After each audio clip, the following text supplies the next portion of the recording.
Hello there, welcome back. Well, it had to happen. I eventually had to cover the Fast and Furious movies. There was no way I wasn't going to cover them eventually. I mean, eventually it would have to happen, so here it is, the Fast and the Furious movies, all in one video. You can't really do them individually, there's not enough to say about them individually, you have to just do them as a video. The Fast and Furious has turned into one of the most absurd series of movies ever. I mean, the funny thing is, they're kind of like the Mission Impossible movies, where they started off, you know, as a smaller niche than they are now, and they're always popular, but now recently they've become much bigger and much more of a global phenomenon, really, because they've got bigger and more absurd. Now, the Mission Impossible movies are actually a lot better films. They actually they have insane stunts too, but they actually ground it a lot more and do more fun little spy things with it. And Mission Impossible actually started with a good movie. Now, Fast and the Furious did not start with a good movie. Fast and Furious started with its worst movie, in my opinion.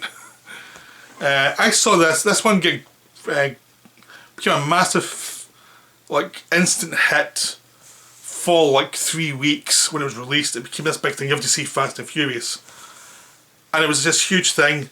It came from nowhere. It was this medium budget film that no one expected much from. It's something of a big thing. Big compared to a lot of big films at the time. It wasn't that big. It was big compared to what people expected from it, but it wasn't big compared to like a Shrek movie or a Spielberg movie. But it was still big. It made a lot of money compared to what they spent on it.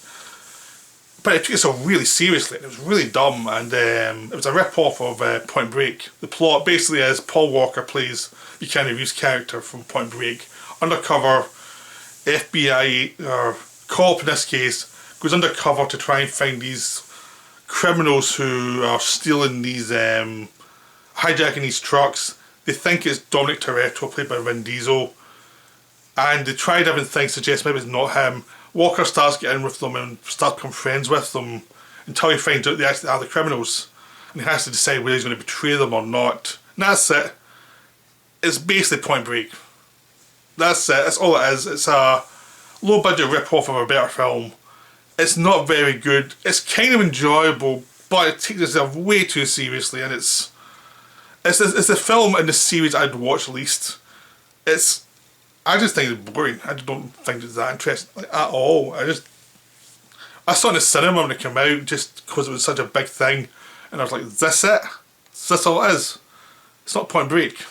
So I had a kind of snobbish about the series after that for a long time, because it was like, it's just a Point Break rip-off. I'm just not going to bother. And for years I never bothered watching the films. Eventually I saw the second one on TV. It's Too Fast, Too Furious. And that got my attention a bit more because it's really absurd. It's John Singleton directed this one, who had come off like his serious films, like Boys in the Hood and stuff. At this point his career had collapsed because all his serious films had bombed and no one liked them. So he did Too Fast, Too Furious to get some money to do his next set of films or something, I don't know. But he sold out and did this film. But he sent the whole thing up. I mean, the plot doesn't make any sense. Really, it's a bit, the Paul Walker character now going undercover for the FBI and the DEA because he stopped a cop at the end of the first film, because he let Vin Diesel go. And in the second one, he has to, because he's been caught street racing, they say, well, off your deal, clean your record, this will not be, your past will not be a problem anymore if you help us with this case.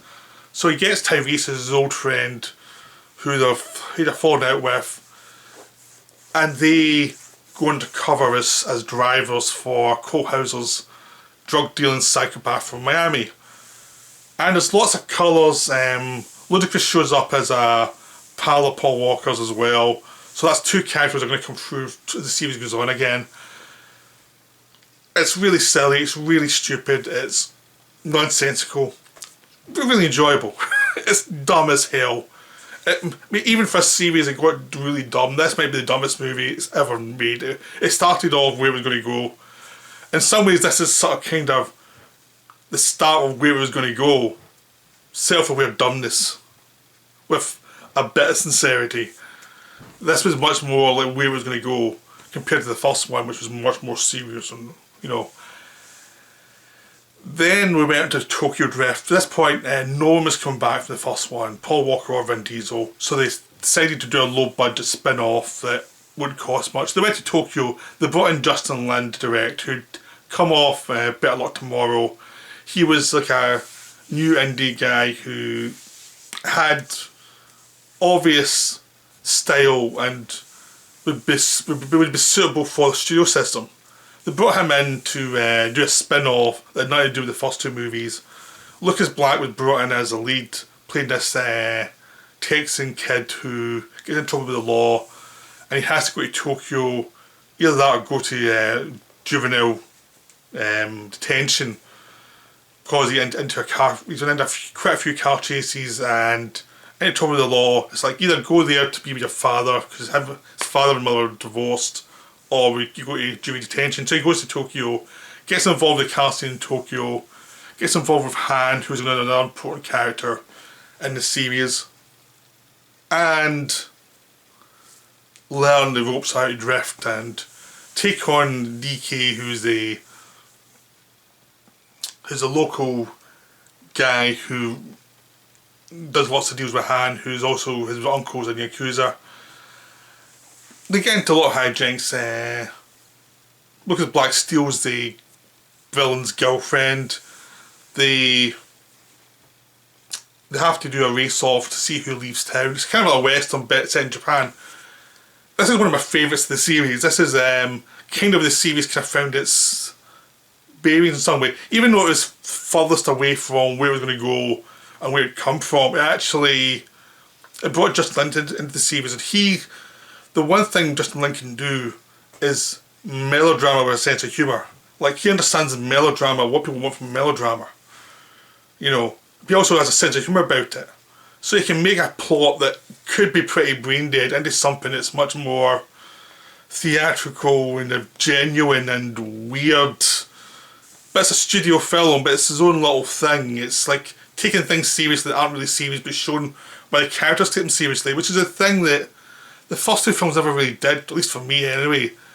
They were just people obsessed with cars. I was like, I'm not obsessed with cars, so why would I care? And that's why you get an idea of why they're obsessed with cars and the little subculture and what it means to them. And that's what Justin Lin brought to the series. So what does stuff mean to people, to these absurd characters? And allowed the melodrama to be much more focused and actually have the action scenes make much more of a point to them. And it just worked better, instantly worked better. He was just the guy they needed for this series to make it work. So they saw that, and they brought him back for the fourth one, where they brought back the two leads, Vin Diesel and Paul Walker, for Fast and Furious, which was a kind of bring the series back to its, you know, roots. Have all the actors from the first one back. And this one was probably a more dour. It was a more dour film than Part 3. It was taking itself a bit too seriously, but I enjoyed it. It's about becoming drivers for a drug dealer. Like Paul Walker's character is now an FBI agent, for some reason. This is the start of the series having rules that make no sense, but you just go with them because who cares.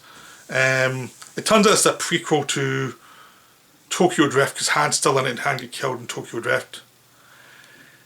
And it turns out this takes place well before Tokyo Drift. And you see them, the two characters, the Vin Diesel character, Paul Walker character, sparring off because they both feel the other person's kind of betraying them. They're very untrustworthy. Vin Diesel's trying to find out why his girlfriend was killed, because that's Michelle Rodriguez from the first one. Turns out she connected with the Paul Walker character and she was undercover for him. Because she was killed by this drug dealer, both of them are after the drug dealer, and both of them end up joining forces to take him down. And that's what the story is. They've taken him down. It's really silly, but it's enjoyable. Again, like I said, the third one, it's a melodrama. It's taking it serious. There's less jokes in this one, probably because the lead actors are bad and want to take it more seriously, but it was a bit too serious. But I enjoyed it anyway, because it was really absurd and really silly and dumb. And it had a nice mood. It was set in Los Angeles a lot of time in the Mexican border and trying to get through the border from Mexico to America and to get this drug dealer. It's an enjoyable melodrama. I enjoyed it. It's not the film in the series is well regarded, but it laid the groundwork for what was the other one. That laid the groundwork for what was coming. So this was a series that was refined itself, even though they were absurd, silly melodramas. Part 5 is where it became a phenomenon again, basically. After the fourth one, which had some nice race scenes, but a lot of kind of seriousness, it introduced Gal Gadot as a character in the fourth one as well, as a sidekick, as a minion of the villain who turns out to be quite decent. The fifth one, they bring all the characters from all the other movies back. So Han comes back, Gal Gadot comes back, Tyrese and Ludacris come back from the second one, and basically it's a heist movie set in Rio, where basically they were set up with this drug dealer on a deal. They are going to get hunted down, so they decide, instead of running, they decide they're going to go against him and steal all his money. So it becomes this heist movie, and it becomes a lot more self-aware of how melodramatic it is, much funnier, much more just sillier, and it just works. That they bring The Rock in as a guy chasing them down, so he's an antagonist, not the villain, because he's just doing his job and he's good at his job, and it just works, instantly works. I mean, one of the things about it is the melodrama is still there, it's still hyper, because Vin Diesel in these films takes it seriously. He really does, he takes it seriously. It's a good thing and a bad thing. What it does is it grounds the film. It grounds the absurdity of the series in something, which is Vin Diesel taking it seriously. That allows the series to go crazy around about him. So he becomes a straight man to all these other weird characters like Tyrese and Ludacris, who can have all the jokes. But it also means, like in the fourth one, it was too serious. In the fifth one, they realised they need to add characters who are funnier and sillier. And Diesel tones it down a bit more, and he realised it was too much. And to get the balance right, I mean, you do not look into this film's plot at all for any detail. It doesn't make sense if you actually look at it. Like any film in this series. Don't look at the plot, it's silly as hell. But it was enjoyable. I've watched this quite a few times. So what you do is, so basically you don't take it seriously, like, at all. The film doesn't take it seriously, you shouldn't take it seriously. I've watched the plots, they don't make any sense.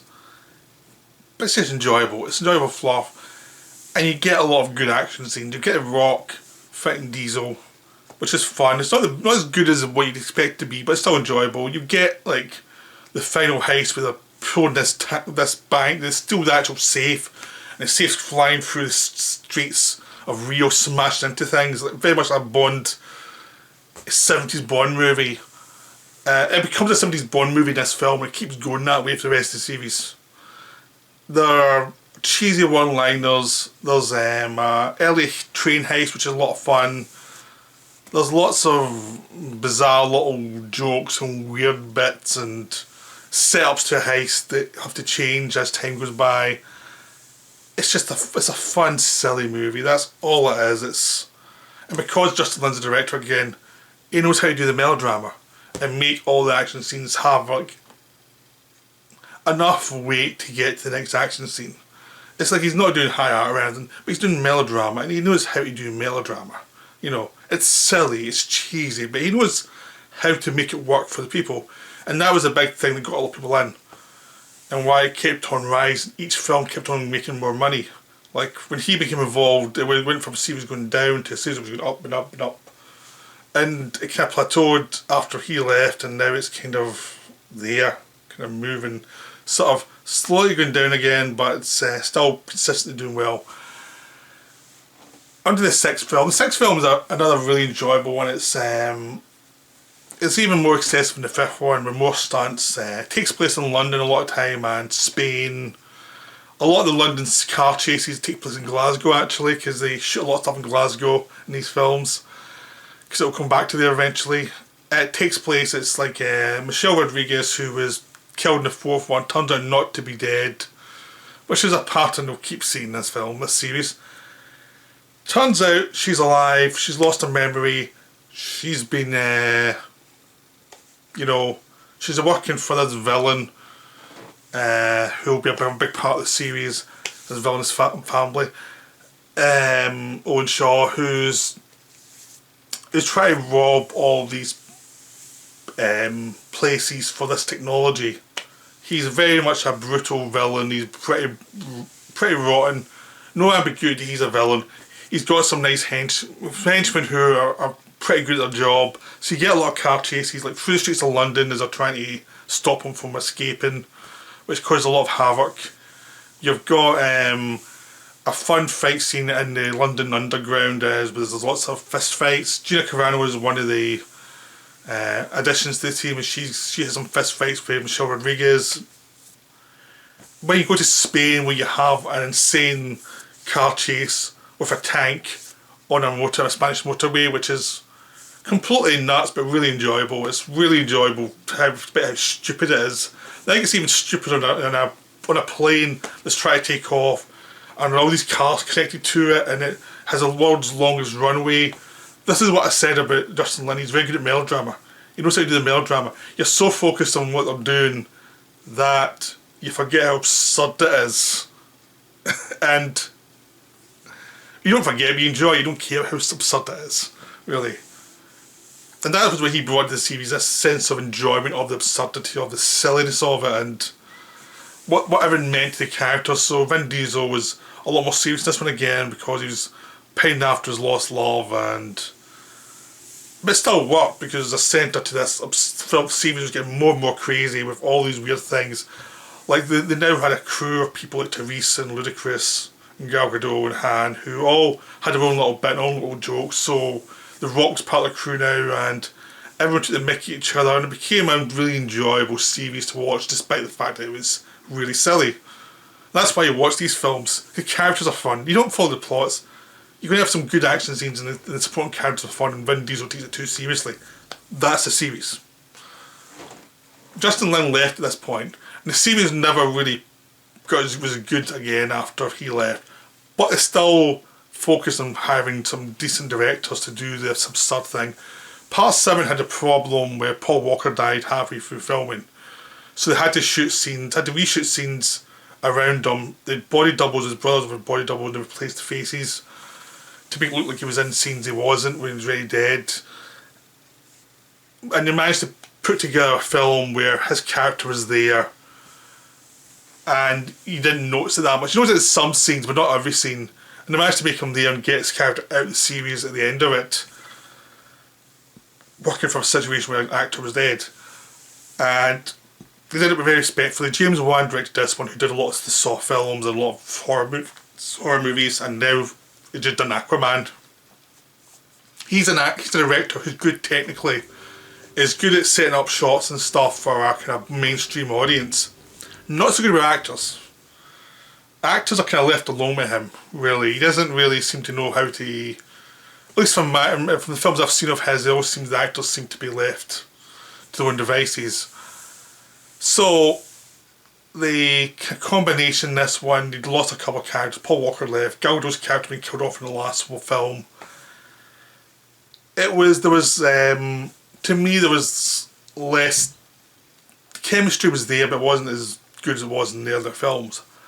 But you had new additions. You had Jason Statham as the villain, the guy whose brother had been injured in the end of the last one. His brother was a villain in the last one. He comes out and gets revenge. First thing he does is kill Han from Tokyo Drift. So you finally see Han's death from Tokyo Drift. Then you continue. He's after them. They have to find this government device, to track him down. Even though wherever they go, he tends to pop him out and he killed them. It's just this revenge thing where he's a Terminator. There's a plot with this spy thing. Kurt Russell turns up as Mr. Nobody. It's just fun. It's just silly fun. Some of the action scenes are really terrific. There's an action scene early on when they're having to in this mountain range, and they have to take down this big bus where the person they're trying to get is captured. She joins the crew in this one. She's Ramsey, she's the person who does all the tech stuff, so Ludacris likes her because he's the techie guy. There's romances continue throughout this. Michelle Rodriguez is now back as part of the crew because she got her memory back at the end of the last film, or she remembered some stuff and she became a goodie again. There's a fun scene in the middle of the film where they have to jump from the cast jump from skyscraper to skyscraper, which is absolutely absurd, but it really works. Statham makes a good villain. It's really enjoyable. They're a good send off. It's just fun. It's really ridiculous. I like some of the other films better, but it's still enjoyable. It's all really well done. The problem with it is at the end, they have a big action scene where you can tell that the Paul Walker death really affected them because they had to find a way to get his character out of the main thing to do a side mission that kind of drags down the end of the rest of the sequence compared to what everyone else is doing. Well, that's what it feels like anyway. I don't know if it was or wasn't, but that's what it feels like. But it's still enjoyable. Then we get to part 8, which is the last, the final one so far of the series. This is probably the weakest one since the first two. This is F. Gary Gray directed it. Vin Diesel turns bad because his son has been kidnapped by Charlize Theron. The rest of the team have to team up to hunt him down, and find out why he's turned. It's a bit self-serious. Vin Diesel character is too serious, so that kind of drags your attention away. Jason Statham from the last one didn't get killed, even though he's a villain. He goes to the other team this time around because he has, because turns out Charlize Theron's an enemy of him too. So even though he doesn't like the Rock and the team, it's like they're both after the same person. So he becomes a goodie, even though they don't like each other. And it turns out that he's not as bad as he seemed, because they realised that Statham was way too much fun in the last movie to actually kill off and stay the bad guy. It was just like, he should not be the villain. So, it's a fun movie, but it's really dumb. And the action scenes are too excessive this time. It's like there's a lot of action scenes that tend to just be action for the sake of action. They don't seem to connect up to the characters as well as the other films did. Even though the characters are absurd, the action's absurd. In this one, it seems like cold, a bit more distant. It's all about what new toys they have rather than what people are doing. There's a fun chase at the end where they're chasing a submarine on the ice in Russia.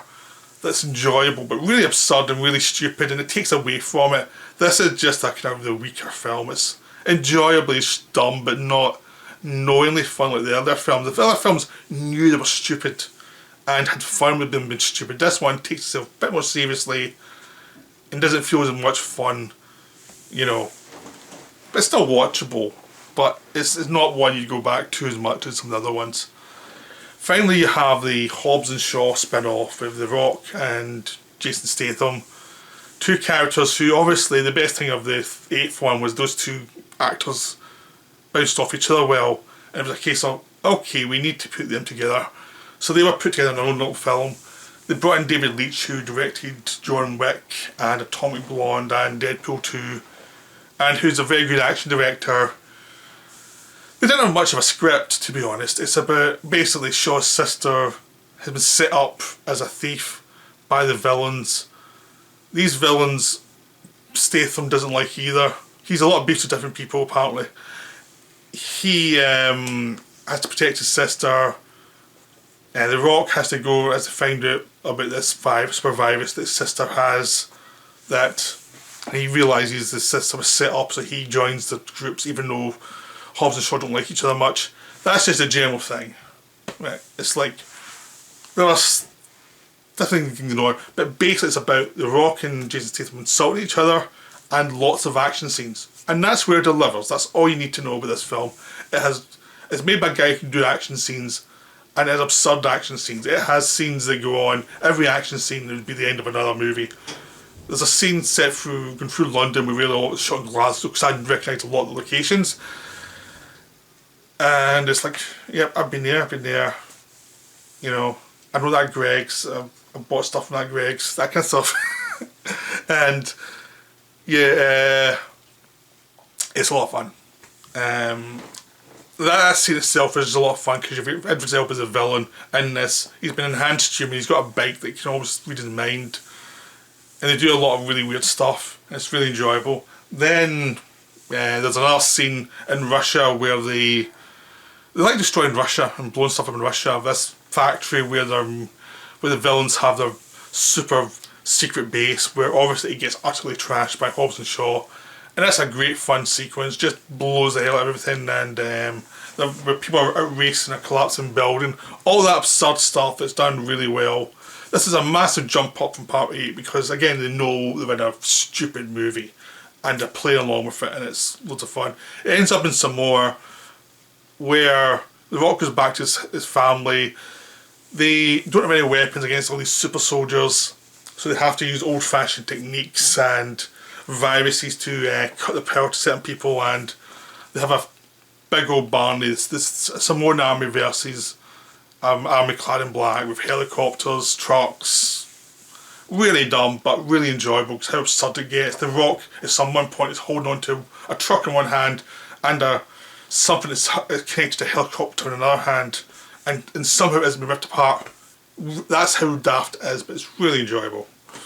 So hopefully this video, what the video tells you is I enjoy Hokum. And Fast and Furious is knowing Hokum generally. At its base is knowing Hokum. At its worst it's self-serious Hokum. But I enjoy these films. They're good to put on when you're feeling like a daft film. That's all they are, that's all they'll ever be. They are basically Roger Moore's 70s Bond movies now for the new century. That's all they are. But if you like that kind of stuff, you'll enjoy them. If you don't, you won't. That's it. They know what they are. They're fairly inoffensive compared to most action movies. When I saw the new trailer for Fast 9, which has now been delayed for a year because of this virus, where you get Han returning in from the dead, again, another character returning from the dead, most of the characters from Tokyo Drift returning, you have trucks flipping over, like multi-layer trucks flipping over, you have people jumping from bridges in Edinburgh, you have a Tarzan swinging over a car, and Justin Lin comes back to direct it. I'm really looking forward to that. Now it's moved back next year, this could be the biggest bit of Hokum for years, and I'm really looking forward to it. I'm hoping it is half as good as that trailer for pure stupidity and pure weirdness. You know, for Hokum it's not quite Godzilla class, but it's still doing pretty good. So I hope you enjoyed the video. There goes my respectability again. I'll be back with some other ones, some serious, some not. And hopefully we'll be back soon with some 2 edit videos too, because we've got some planned. Right, bye for now.